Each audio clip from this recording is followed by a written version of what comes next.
Pemirsa, orang tua almarhum Brigadir Joshua bersama kekasih Joshua datang ke Jakarta. Setelah Kejaksaan Agung menetapkan berkas perkara kasus pembunuhan Joshua lengkap, keluarga Joshua siap bersaksi di persidangan. Orang tua dan kekasih almarhum Brigadir Joshua kemarin tiba di Jakarta dan berencana akan mengawal persidangan. Keluarga Brigadir Joshua siap bersaksi di persidangan jika keterangan diperlukan.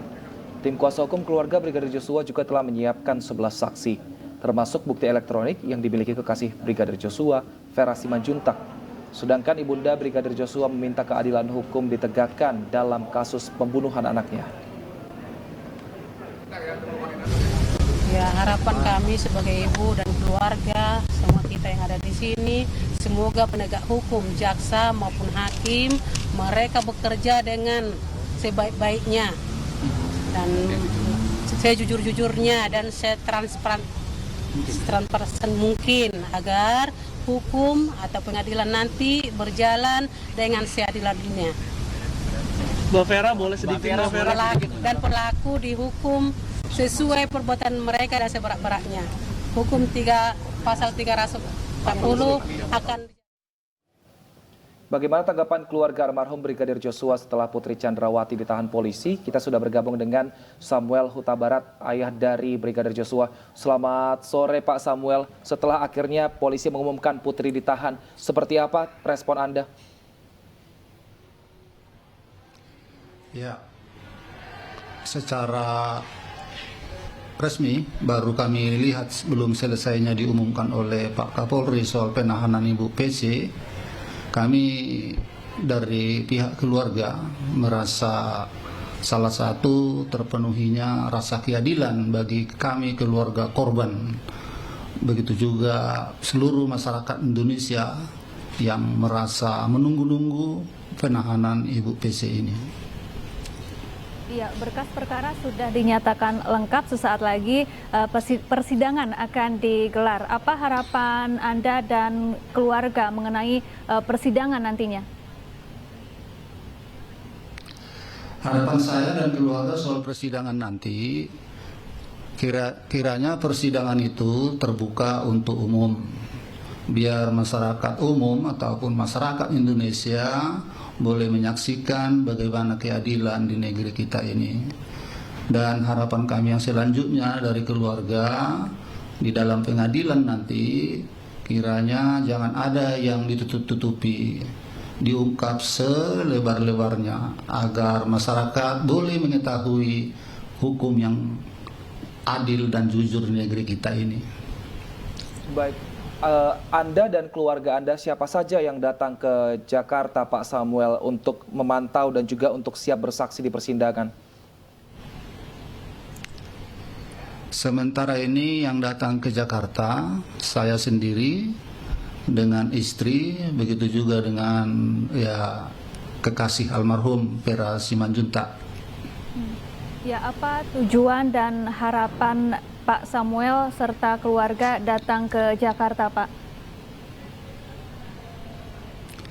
Kami datang ke Jakarta hanya untuk memenuhi yang pertama kemarin, memenuhi undangan oleh Kompas TV. Dan yang keduanya kami diundang oleh tim pengacara kita, biar kami bisa bertemu dengan semua tim yang ada di Jakarta. Baik, sudah ada info Pak kapan sidang akan dimulai?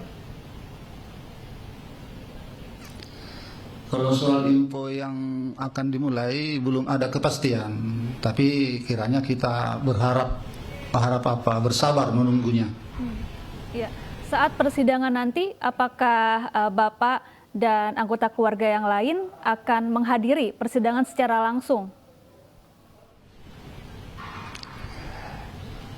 Harapan kita memang begitu, tapi perlu kami dulu berkonsultasi dengan kuasa hukum kita ataupun tim pengacara kita bagaimana nantinya soal saksi yang 11 orang yang dari Jambi. Baik.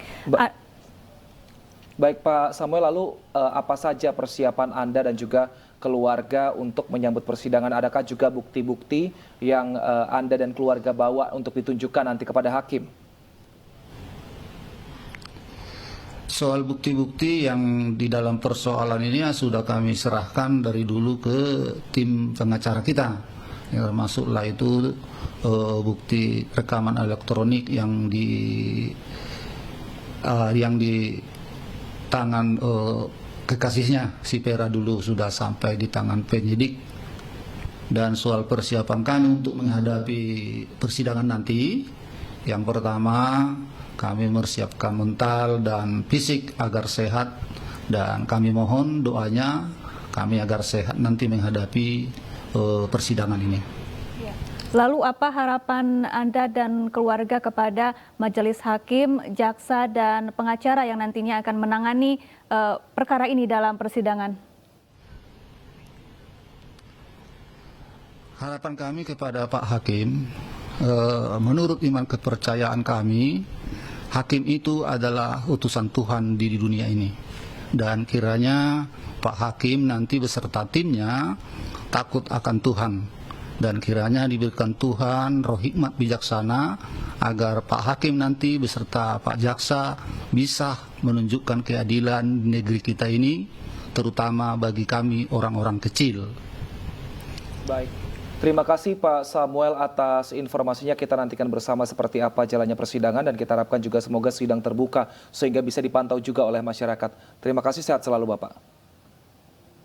Kita ke informasi lain pemirsa, 4 orang pelaku perampokan toko emas di Mall kawasan Serpong, Tangerang Selatan pada 16 September lalu akhirnya berhasil ditangkap.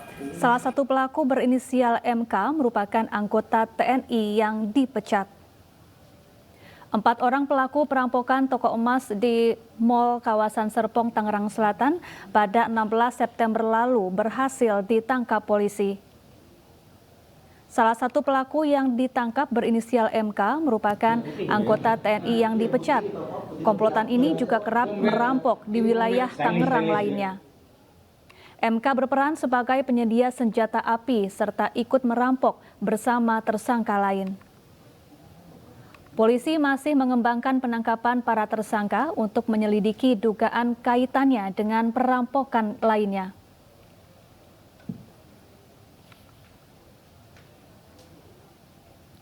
Pemirsa, korban penganiayaan yang diduga dilakukan oleh oknum Polwan diperiksa Propam Polda Riau. Korban diperiksa penyidik seputar kronologis penganiayaan.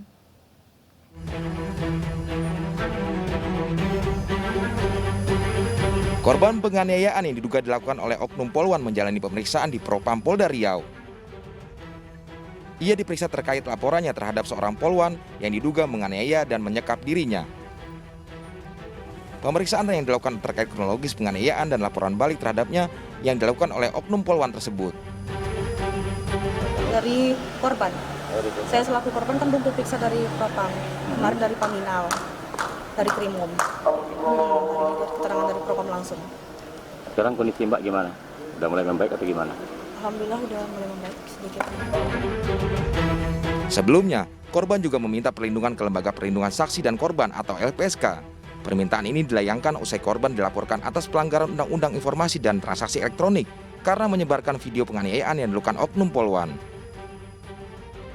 Selain korban, Propam Polda Riau sudah memeriksa Brigadir IR dan 5 orang rekannya anggota BNNP Riau yang diduga ikut membantu penganiayaan. Dari Pekanbaru Riau, Indra Yosrizal, iNews melaporkan.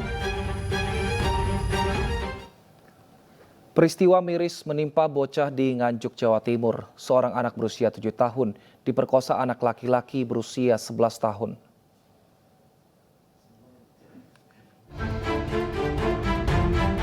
Warga Nganjuk, Jawa Timur dibuat gempar dengan kabar pemerkosaan yang menimpa gadis kecil berusia 7 tahun.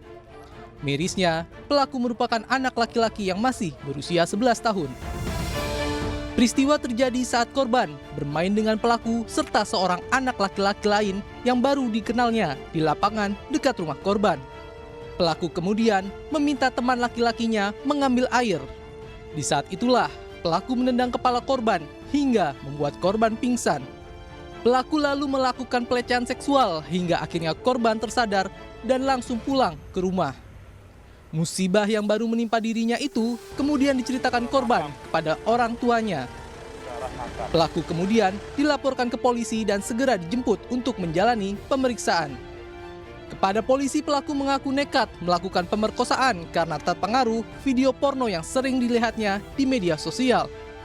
Inilah kita perlunya pengawasan kepada orang tua, terutama lingkungan kita sekitar, bahwasannya dari pelaku ini yang masih duduk di sekolah dasar, ini adalah termotivasi dari media sosial. Sering melihat gambar-gambar yang sekiranya dewasa, ya, bugil dan segala macam, itulah yang menjadi motivasi yang anak ini melakukan tindakan tersebut, sehingga yang bersangkutan sampai saat ini, terutama korban yang masih duduk di kelas 1 SD ini masih trauma hingga saat ini, dan tetap kita lakukan pendampingan upaya dari Satgas Perlindungan Perempuan Anak ini.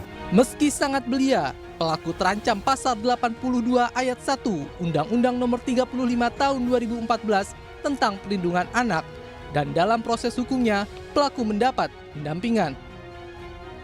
Dari Nganjuk, Jawa Timur, Mukhtar Bagus, iNews melaporkan.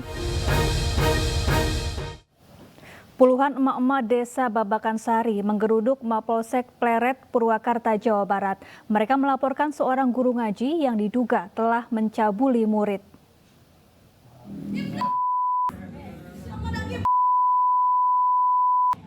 Seorang perempuan mengamuk dan berusaha mengejar pelaku pencabulan murid di Desa Babakan Sari, Purwakarta, Jawa Barat. Tidak sendiri, perempuan ini ditemani oleh sejumlah emak-emak mendatangi Mapolsek Pleret. Mereka melaporkan dugaan pelecehan seksual yang telah dilakukan seorang guru ngaji pada sejumlah murid. Aksi pelaku terbongkar setelah korban melapor ke orang tuanya. Mereka itu adalah suka mengajar ngaji. Jadi mungkin setelah mengajar ngaji, ya mungkin diraba-raba, dipegang-pegang alat vitalnya. Untuk penyelidikan lebih lanjut, pelaku dibawa ke Mapolres Purwakarta. Dari Purwakarta, Jawa Barat, Irwan Saputra, iNews melaporkan.